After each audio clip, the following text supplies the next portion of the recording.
Jadi jangan kaget, tahun ini Tuhan akan pertemukan kita dengan kesempatan yang tepat, orang yang tepat, dibawa kepada tujuan yang tepat. Itu Tuhan kita, Dia ajaib, Dia luar biasa.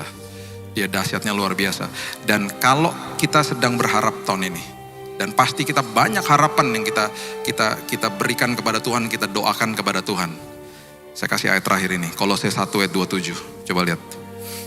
Ini ada sebuah kalimat yang sungguh luar biasa, Kolose 1 ayat 27. Shalom semua, kembali lagi di Masyarakat Kristen dalam segmen Kata Pak Pen bersama Pastor Billy Lantang. Akhirnya kita sampai di grand finale. Kalau dari tadi kita sudah belajar soal masa lalu dan masa sekarang, di bagian ini Pendeta Billy bakal kasih kita bekal untuk melangkah ke masa depan. Jujur, bagian ini adalah bagian yang paling menenangkan hati, terutama buat kalian yang merasa khawatir atau bingung dengan apa yang harus dilakukan selanjutnya. Beliau bakal bahas soal apa yang ada di tangan kita dan janji bahwa kita nggak pernah melangkah sendirian. Yuk kita simak pesan penutup yang luar biasa ini. Dan yang terakhir, kalau kita sudah mengerti ini, kita mengucap syukur apa yang Tuhan lakukan dalam hidup ini. Kita mengerti tahun ini, kalau saya masih diberikan tahun yang baru, berarti saya masih berfungsi. Fungsi saya apa di dalam Tuhan? Saya mau jadi berkat buat orang lain. Kemudian saya mau lakukan, mau menghargai waktu yang sisa ini. Dan yang terakhir, kita juga harus sadar, waktu kemarin kita buka pintu 2026, kita buka, itu Yesus sudah di situ. Karena firman Tuhan mengatakan, aku berjalan mendahuluimu dan aku berjalan bersama denganmu karena aku maha hadir. Aku ada di depanmu, aku ada bersamamu. Dia ada di depan kita merangkaikan perkara besar. Jadi jangan kaget, tahun ini Tuhan akan pertemukan kita dengan kesempatan yang tepat, orang yang tepat, dibawa kepada tujuan yang tepat. Itu Tuhan kita, Dia ajaib, Dia luar biasa. Dia dahsyatnya luar biasa. Dan kalau kita sedang berharap tahun ini, dan pasti kita banyak harapan yang kita berikan kepada Tuhan, kita doakan kepada Tuhan. Saya kasih ayat terakhir ini, Kolose 1 ayat 27. Coba lihat. Ini ada sebuah kalimat yang sungguh luar biasa, Kolose 1 ayat 27. Kepada mereka Allah mau memberitahukan betapa kaya dan mulianya rahasia itu di antara bangsa-bangsa lain, yaitu Kristus ada di tengah-tengah kamu. Perhatikan ini keren banget. Kristus yang adalah pengharapan akan kemuliaan. Jadi pengharapan itu adalah pribadi. Jadi perhatikan kalau lagi berharap sesuatu ya, berharapnya tuh gini, saya lagi berharap sama pribadi itu yang namanya Yesus. Saya bukan berharap sama pemberiannya Dia, saya berharap kepada pribadi itu. Kalau saya berharap sama pribadi itu gak pernah ngecewakan saya. Kalaupun jawaban doa tidak sesuai sama keinginan saya, pasti jawaban doa itu akan membawa kebaikan bagi saya. Jadi pengharapan itu adalah pribadi. Berharap kepada pribadinya. Karena dengan jelas Alkitab katakan Kristus yang adalah pengharapan. Udah beres sudah. Saya gak pernah lupa lah pas masih kecil, dipegangin tangan sama papa saya, diajak jalan-jalan. Saya berharapnya kan sama sosok dia. Pulang pasti nanti akan ada makanan, besok pasti akan ada kebutuhan yang tersedia. Besok akan dianterin ke sekolah. Saya berharap sama pribadi ini. Karena saya tahu besok hari Dia akan pelihara hidup saya. Itu hanya manusia yang terbatas kok. Apalagi Tuhan kita. Saya tutup dengan kisah ini ya. 2 tahun lalu saya ada di kota Sydney, lagi diundang sama gereja Indonesia di sana.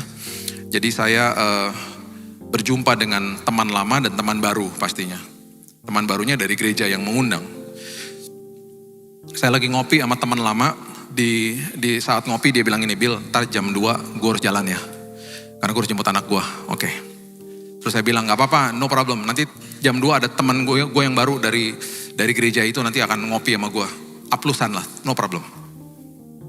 Terus tiba-tiba jam 1:30, bukan jam 2, itu teman baru datang. Orang Indonesia juga. Saya ngapain? Kenalin dong. Sama-sama diaspora toh, sama-sama orang Indonesia tinggal di luar negeri. Kenalan. Sama-sama anak Tuhan juga. Ayo kenalan dong. Nah, terus kita jalan nih bertiga. Jalan bertiga. Karena yang teman lama nih mau ke mobil, udah mau pergi kan. Terus yang teman baru ngajakin kopi di tempat yang lain. Sambil jalan. Ngobrol dong mereka. Di depan saya nih ngobrol. Ngomongan kalau ketemu sama orang Indonesia di luar negeri apa? Kerjanya di mana? Keluarganya seperti apa? Ya kan, anaknya berapa? Udah berapa lama di sini? Gereja di mana? Biasalah pertanyaan informasi yang biasanya ketika baru kenalan. Teman lama nanya, kerja di mana bro? Supir bus gua. Teman lama ngomong gini, loh aku juga lagi mau ngelamar jadi supir bus, karena supir bus kan gajinya besar. Gue lagi mau ngelamar jadi supir bus. Teman yang baru ngomong gini, oh udah lewat aku aja. Aku banyak kenalan di sana, aku juga udah lama di sana. Udah cukup senior lah. Nanti aku kasih lamarannya ke HRD katanya gitu. Wah siap, thank you ya gitu. Jalan, ngomongin keluarga. Anaknya berapa? Teman yang lama bilang 5. Saya bilangnya, banyak banget anak lu. Teman yang lama nanya sama teman yang baru, anaknya berapa? Lagi program bro. Lagi mau ketemu sama dokter katanya. Oh gitu, iya. Lagi program nih, mau punya anak. Tapi dokternya ribet, susah ketemunya, waiting list katanya gitu. Sama teman yang baru ngomong gitu. Teman yang lama nanya, emang siapa nama dokternya? Dia sebut. Teman lama ngomong gini, hah itu mah ipar gua. Oh gitu, oh tenang. Nanti aku kenalin, gak usah waiting list. Udah ntar ketemuan, gampang atau aku aturin. Ini kejadian di depan saya. Yang mau jadi supir bus ketemu sama supir bus. Yang mau ketemu sama dokter, ini iparnya. Saya bilang ini guys, lihat. Tuhan mempertemukan kalian di dalam kairosnya Tuhan. Kalau tadi dia datang jam 2, kamu udah pulang, gak ketemu nih. Ini hal sederhana loh. Inilah yang namanya waktunya Tuhan. Ini yang namanya Tuhan berjalan mendahului kita. Dia mempersiapkan yang terbaik bagi setiap kita. Ini lihat nih. Iya ya, seru banget ya. Itu sederhana tuh. Tapi Tuhan selalu memelihara anak-anaknya. Makanya Samuel bilang, engkaulah Ebenezer. Sampai sekarang dan sampai kapanpun engkaulah Allah yang menolong aku. Aku coba ringkaskan. Pada bagian penutup ini, Pendeta Billy menekankan pentingnya stewardship atau pengelolaan talenta. Beliau mengingatkan bahwa Tuhan tidak meminta apa yang tidak kita miliki, melainkan apa yang ada di tangan kita saat ini, persis seperti tongkat di tangan Musa. Lebih dalam lagi, beliau memberikan janji profetik bahwa Yesus sudah berjalan mendahului kita di tahun yang baru atau musim yang baru.